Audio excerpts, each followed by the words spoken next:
All right, here is the Wednesday weekly update for May 21st. I may go slow, that's just kind of how it is with the breathing. I may cough once in a while. I'm going to start off with what my average day looks like just very quickly, because not a lot has changed over the last week or two, I don't think.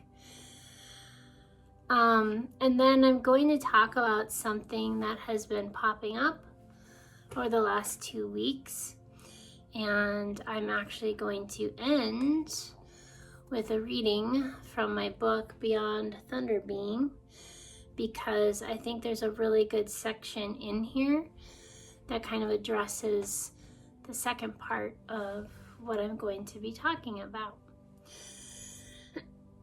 And this reading will probably be my last read aloud, because as you can hear, taking deep breaths and things like that is more difficult. My oxygenation is around 94%. I do have access to oxygen, but I don't really feel it helps that much. So I just find resting helps more. And not talking, which I'm doing now. Okay, so my typical day is I wake up around 4 in the morning, I take meds, and they really kind of knock me out. Like this morning, I had an alarm set for 8.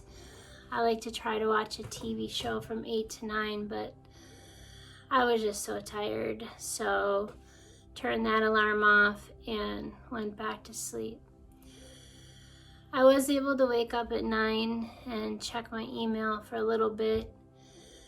I'm starting to get inconsistent checking my email, so sometimes it gets overwhelming because I have like 200 to 300 emails to go through, but it's not too bad because almost all of it's junk, so it's just highlight everything, delete. Then I do my medical things for the day, and that takes about 2 hours or more. And then I have lunch, and this is probably something that has changed. Really, basically the only thing I can kind of have right now are smoothies, so a shout out to Smoothie King. We should buy stock in them right now. But I find that that's perfectly fine, and I get a different one each day, so I get different nutrients in my body throughout the week. But yeah, I'm pretty much down to smoothies now, so that's different. Yes, I have lost a lot of weight, continue to lose weight. Getting around is harder. I like resting in my bed more if I can. Anyway, after medical things and lunch, I generally take a 4-hour nap till about 4 or 5 p.m. And then I probably am up until like 10, sometimes even 11. And then I go back to sleep again until whatever in the morning. So most of that time when I'm awake from 5 to 10, I'm just in bed watching television shows. They distract me. I do find as, you know, things become more difficult, as I need to stay in bed more. I wave a lot more too, so television shows keep me distracted. This week's television, I was watching George and Ginny. I really recommend that one on Netflix. And the one I'm watching right now is High Seas. It's kind of like it's a foreign one, so it has subtitles and different lips or whatever. So if you don't like foreign ones, you won't like it. It's kind of like a 1920s Great Gatsby, high sea murder thriller thing. So anyway, that's my days. One thing that I've been hearing a lot lately is there's still people out there that think I'm going to be cured and healed. And you know, I'm actually really blunt with people. A couple weeks ago I went out to eat and I was able to finish almost like a smoothie thing and like the chicken soup, but I wasn't able to finish my entree. And they're like, you're not hungry? And I'm like, well, I have cancer, so my stomach's kind of smaller. Oh no, blah, blah, blah, you'll get better, right? I'm like, no, I'm going to die in a couple months. And she was like, ah! Like, she literally screamed and was there like, no, just the power of positive thinking. I went with somebody to get their name put onto a checking account so that they would have access to it. And the woman just, I know what you're going through. People in my family have cancer. Power of positive thinking, power of positive thinking. I'm like, no, I'm gonna die. You know, the positive thinking is it won't be painful. And in fact, she was so much like still saying it that I said, can we just do what I came here to do, please? It actually kind of is annoying me. I know that they mean well and that they are trying to be positive, but we are such a death-adverse culture. And I know kind of what's happening. What people are doing is they're projecting their own fear upon you. Now, there's two thoughts, right? There is the thought that we can manifest our own reality and heal ourselves and do all this stuff. And if there is anyone who could have done that, it would have been this girl right here. I mean, just ask my family. They could hear my prayers every morning. You know, I would say that my DNA is perfect. There's nothing wrong with it, you know. I'm physically, mentally, I mean, every day for years. So if there was someone who could manifest getting all better, it would have been this girl. Now, there's another way to look at it. With prayer, what I've learned long before cancer and dying is you have to be careful what you wish for, what you pray for. It is not, more often than not, if ever, what you think it's going to be. I find a lot of people pray and they like think that God is some genie in a bottle in the sky and God's gonna do things for them. But God, or the universe, or whatever you want to call it, this is in the Bible and other spiritual texts. It ain't physical. We are God's hands and feet. And a lot of times what I find people do is they'll pray, oh, make so-and-so better and blah, blah, blah. But then that's where they stop. And what they get wrong is shutting up and getting quiet and listening to what they are supposed to do about it, because we are the hands and feet. The other thing I found about prayer is a lot of people get like so specific, right, that they could miss out on like all these opportunities could be shotgunned at them. You know, they might say something like, I want to experience love, right? And all these opportunities could be shotgunned at them for that. Like, maybe an animal comes into their life, you know? Like, my little Ember has been literally my baby, and literally it almost feels like that love of holding a child. But in the person's mind, they might think, it comes in some tall, dark, handsome guy, and it's going to be totally romantic, and they have this list and all this other stuff. So they're so specific that they have like this little tiny hole for the actual answer to the prayer to come through. Where if you're more general, I want to be pain-free, I want to experience love, and then open that expectation of what that looks like, there's a lot more opportunities for the target to hit what you're really looking for. And maybe while I was praying, my DNA is perfect and everything is perfect. Well, if you think about it, I've been broken out of the box since birth. My DNA is never going to be perfect. So maybe dying is the answer to that prayer. You just never know. So that's my thought on that. The other thing is people will talk about have a positive mindset because they're projecting their fear upon you. I can't leave you, I can't lose you, so a miracle has to happen. What I found about that is two things. Number one, sometimes things get taken away to develop our own personal power.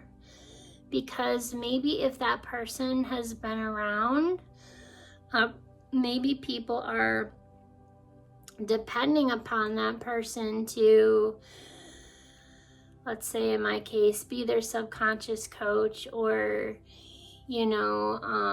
lift them up with positive words or whatever. But if you take me away, then people have to start figuring out how to do it themselves. And I don't have to die to do that. I've actually seen this with several people that I've met. Like I have inspired them, then they started to learn how to inspire themselves, and now they're going out and inspiring other people. So I'm just a small human being. I don't know what the big plan is. The intelligent universe knows all the cogs and the wheels and the circumstances where I know nothing. I just know my perspective. And so there could be a higher purpose for someone passing. I do understand it hurts. And I'm going to try every single time. I start kind of crying when I think about it. So let's see if I can kind of rein it in right now. The thing that makes me cry the most is knowing, I'm going to try to take a breath.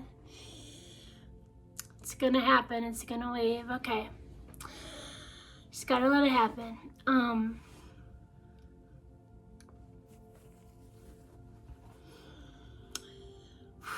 The thing that hurts me the most is seeing the people hurt that I'm going to be leaving behind.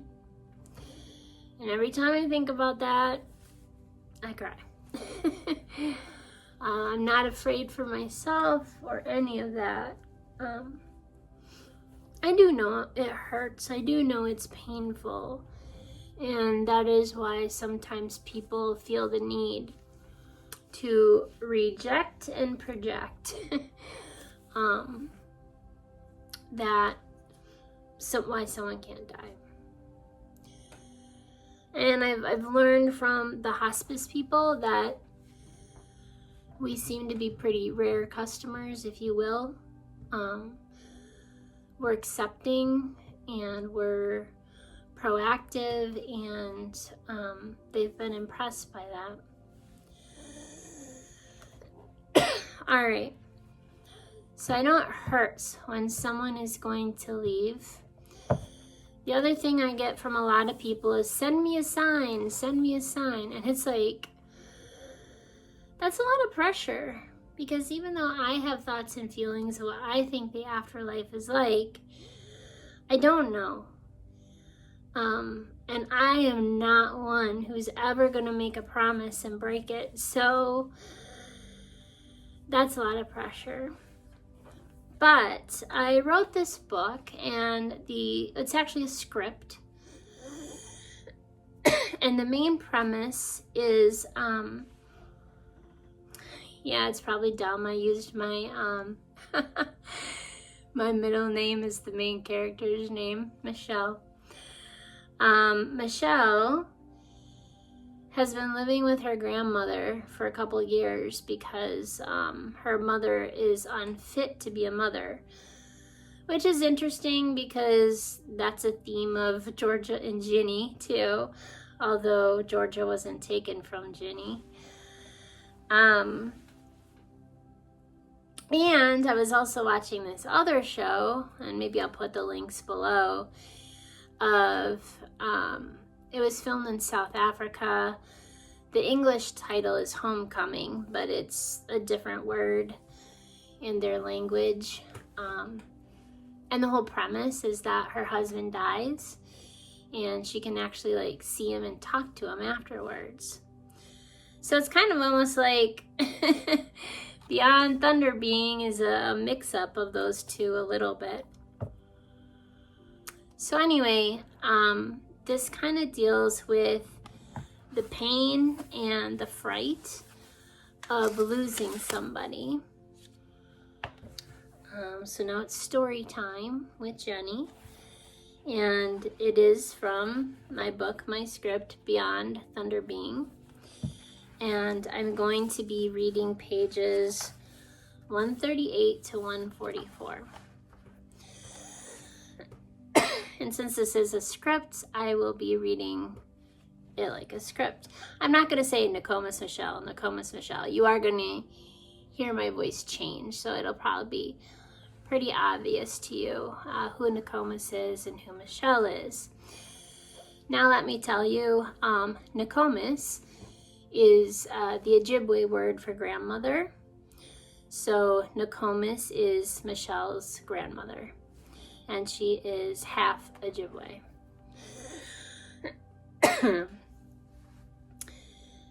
Exterior Behavioral Health Hospital Garden, warm fall day.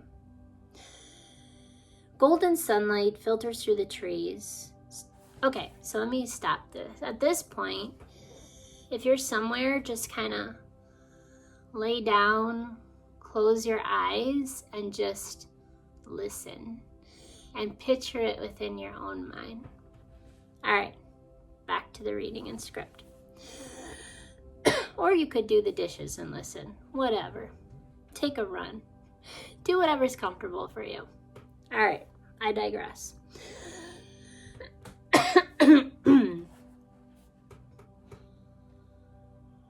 Exterior Behavioral Health Hospital Garden, a warm fall day. Golden sunlight filters through the trees, casting warm shadows across the garden. Dry leaves rustle, bees hum around the late blooming flowers, and birds chirp faintly in the distance. Michelle sits cross-legged on the grass, her eyes closed as she breathes in the earthy scent around her. Michelle, whispering to herself, her eyes closed, "I wish you were here, Nokomis." She opens her eyes, looking around the garden with a small, sad smile. She fidgets with a fallen leaf, lost in thought. Suddenly, she hears a soft, familiar voice. Off screen. My little Jack Pine. Michelle freezes, her eyes widening. She turns toward the voice. A few steps away, by a large white pine, stands Nokomis. She appears gentle and radiant in the soft autumn light. Michelle gets up and runs to her. "Nokomis!" Nokomis nods, smiling warmly. She takes a step closer, but the grass beneath her feet doesn't bend. She seems ethereal, part of the autumn light itself. It's almost time, my little jack pine. Michelle stops with a confused look on her face. Her eyes begin to well up with tears, and she senses something foreboding. Nokomis smiles. For my final transition, and for your journey upon the wheel of life to really begin. Michelle takes a few cautious steps toward Nokomis, still looking bewildered. I don't understand. Grandmother sits on a bench near the tree, and she pats the seat next to her, signaling Michelle to sit down. She sits.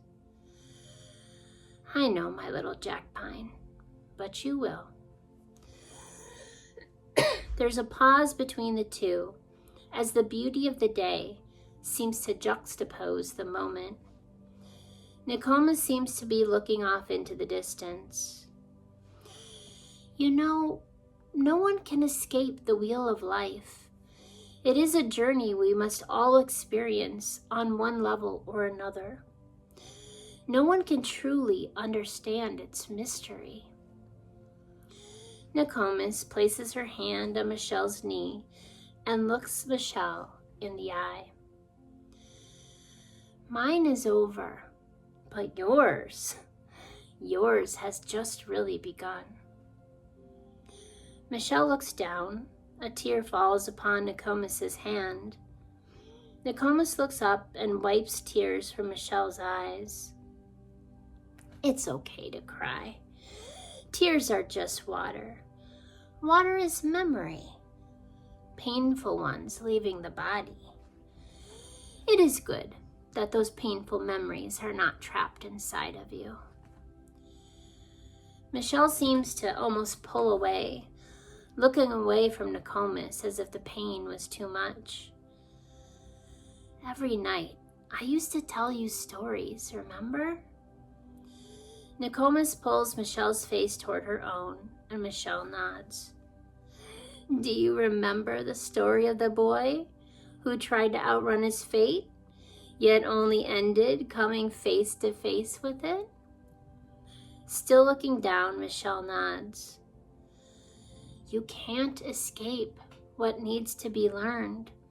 Each time you try, it'll only come back, uglier and louder. In a quiet, dejected voice. Can't imagine it getting much uglier. Nokomis gives a gentle laugh and nods in agreement. Oh, that must mean that the loudest, ugliest part must be done. That was the cracking open phase. Nokomis bends down and picks up a pine cone, and she hands it to Michelle. Remember, all seeds need to be cracked open and raised through the dark in order to reach the light. Michelle looks at the pine cone, feeling it over with her hand. She finally looks up at Nokomis. Nokomis smiles and places her old wrinkled hand upon Michelle's cheek. There she is. Michelle gives a slight smile and closes her eyes. Tears slip down her cheek and she lets the words sink in. Death isn't the end, but I must continue on my journey, much like you have to continue on yours. Michelle takes a deep breath as if she's trying to keep an emotional tide at bay. With a hint of hope in her voice, will I get to see you again? Well, in some aspects, I will always be with you. Every time you laugh, every time you feel, I am there. Nokomis places her hand over Michelle's heart. I am there. Michelle places her hand over Nokomis's as if to keep her there. You know, life is a lot like those video games you young people play. You gotta keep going till you reach the next level. Keep leveling up. Michelle looks at Nokomis with a "you know me better than that" look. I'm not like a lot of people my age. I hate video games. I don't want to level up. I want to stay with you. Nokomis smiles and gives a soft laugh. Wind can be heard through the pines and blow the hair of the two sitting on the bench. Oh, that I know, my little Jack Pine. I'm just using it as an example. I would love to stay with you as well, but if I did so, you would not be able to discover and grow your own power. Nokomis takes Michelle's hand and opens it to reveal a pine cone. Remember, you are my little Jack Pine. You have been cracked open by the fire. There is still some darkness and uncertainty to climb through, but soon you will find yourself breaking through the darkness in order to feel the sun, much like you were doing when I first found you on this beautiful autumn day. A look of desperation is in Michelle's eyes. When will I see you again? Nokomis nods. It depends. Whoops. It depends. What do you mean, it depends? Nokomis nods and pauses as if thinking. Then she turns and looks at Michelle. There are more ways to see than just with the eyes. Nokomis places her hand upon Michelle's heart again. If you close your eyes and return to your heart, you're going to find me there. You will not be able to access me with your outside senses. Those are easy. It's what most people rely upon. But even things you see with your eyes can sometimes be deceiving. You will be growing your other senses. They will be just as real, if not more so. As she speaks, Nokomis' form begins to shimmer, becoming softer, as if beginning to fade into the autumn light. We will meet again in the land of ever after, of everlasting happiness. Seeing Nokomis beginning to fade, Michelle's facial expression and tone take on a sense of urgency. But how do I get there? Nokomis continuing to fade. Learn to love. First yourself, then others. Michelle reaches out as if to grab onto Nokomis, but soon she finds herself alone. A whisper seems to come from the breeze running through the pine needles. Nokomis, her voice off stage. Whenever you need me, close your eyes and remember. Michelle looks around the garden.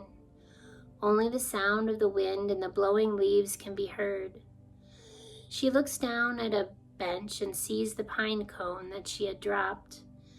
She picks it up, holds it, and gazes at the sky as the autumn sunlight warms her face. Now, I had done a talk about this, like how to get over grieving. Once something is created, it can never be destroyed.